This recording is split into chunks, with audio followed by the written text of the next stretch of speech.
Catch or release. Catch or Release is a story-powered, multiplayer role-playing game that gives soldiers the experience of conducting real-world screening operations. The learning objectives? Properly screen civilians on the battlefield and complete a screening report. Additionally, students will learn the level of maturity and responsibility needed to conduct proper screening operations.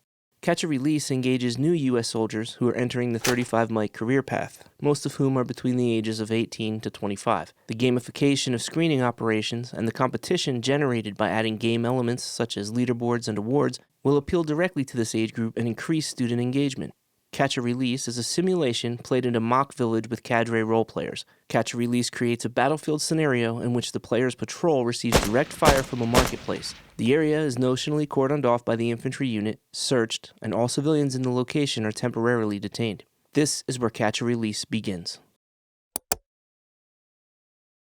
Students are given the IDs of the 16 civilians who were detained, as well as the personal items they had in their possession. They are briefed that 3 AK-47s were found in an open trash bin during tactical site exploitation. The students will then screen all 16 civilians, complete a screening report for each, and determine who to release and who to evacuate to the long-term detention facility. Scoring is tracked and the numbers are added to the leaderboard.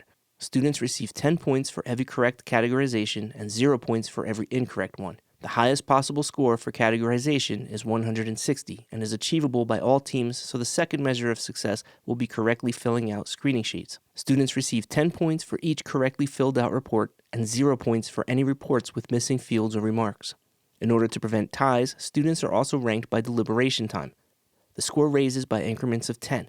The lowest score receives 0 points, the next highest 10, the next highest 20, and so forth until all teams are accounted for. Once the leaderboard is posted, awards and punishments are meted out. These are decided by the class group leaders prior to gameplay and explained during the initial briefing. The awards range from early release to no additional duties for the day, and punishments include things like push-ups and extra classroom detail. Only the teams who are first and last on the leaderboard receive the respective awards and punishments. Ultimately, Catch or Release teaches the students how important it is to make the proper decisions on the battlefield in order to prevent deaths and save lives. The gamification of screening operations also challenges the students to do well in order to increase their prestige and get on top of the leaderboard.